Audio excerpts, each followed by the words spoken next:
Hello everyone, welcome to Zenith study.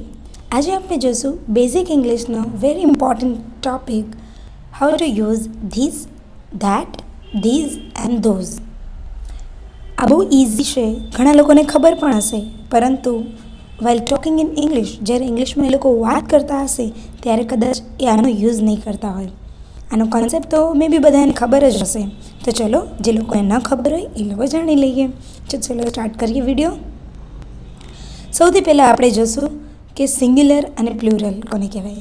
Singular એટલે કે એક વચન, સિંગ્યુલર એટલે કે એક વચન, જે વસ્તુ એક છે એ સિંગ્યુલર, અને પ્લુરલ એટલે કે બહુવચન, જે વસ્તુ વધારે છે એને આપણે બહુવચન એમ કહીએ ને, એને ઇંગ્લિશમાં આપણે પ્લુરલ કહીએ છીએ. હવે આ કન્સેપ્ટ સમજવા માટે વસ્તુ દૂર છે કે નજીક એ પણ બહુ જોવું જરૂરી છે. અગર વસ્તુ નજીક છે એટલે કે નિયર, અને વસ્તુ દૂર છે તો એટલે કે ફાર. ઓકે, તો ચાલો જોઈએ. આ પુસ્તક, અગર જો પુસ્તક, આ બુક નજદીક છે અને એ એક જ છે, સિંગ્યુલર એટલે કે એક જ બુક પડી છે, તો આપણે ધીઝનો ઉપયોગ કરશું. THIS, ધીઝ બોલશું, ધીઝ બુક.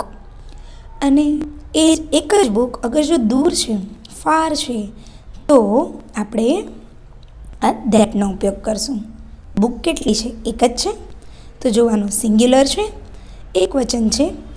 અગર જો એ નજદીક છે તો ધીસ, જો દૂર છે તો ધેટ.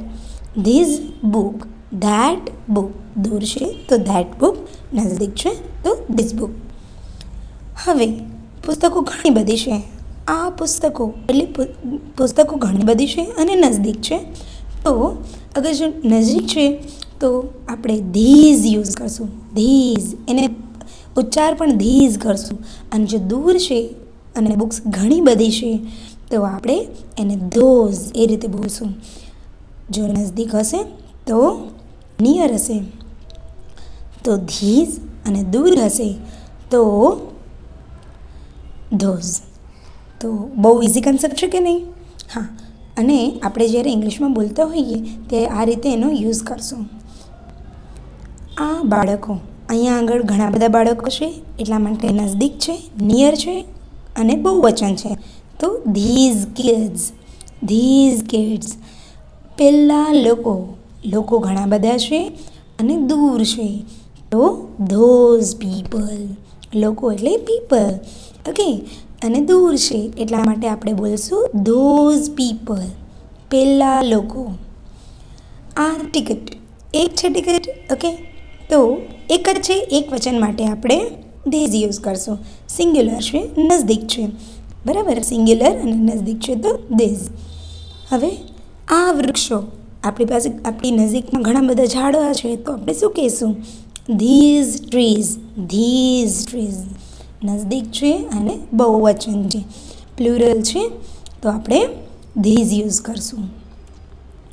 પહેલો ફોન, અગર દૂર કોઈ એક ફોન પડ્યો છે, અગર એ ફાર છે, દૂર છે, તો આપણે ધેટ યુઝ કરશું. એક વચન છે એટલે ધેટ. અગર બહુવચન છે તો આપણે ધોઝ. પહેલાં બાળકો, બાળકો છે ઘણા બધા છે, પ્લુરલ છે, અને બાળકો ફાર છે, દૂર છે, તો આપણે ધોઝ યુઝ કરશું. પહેલાં બાળકો. તો ચલો આપણે ક્વિકલી એનું રિવિઝન લઈ લઈએ. આ નાનકડો લેસનનું આપણે ક્વિક રિવિઝન લઈ લઈએ. અગર વસ્તુ સિંગ્યુલર એટલે કે એક વચન છે, અને પ્લુરલ એટલે કે બહુવચન છે, નિયર એટલે કે નજીક છે, અને ફાર એટલે કે દૂર છે. એક વચન છે અને નજદીક છે તો ધીસ, એક વચન છે અને દૂર છે તો ધેટ.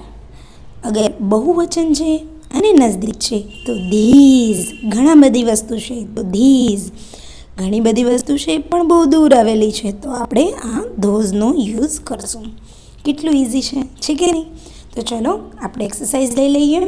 આ માછલીઓ, માછલીઓ છે, નજદીક છે, ઘણી બધી છે, તો શું વાપરશું આપણે? મને કમેન્ટ બોક્સમાં લખીને જરૂર બતાવો.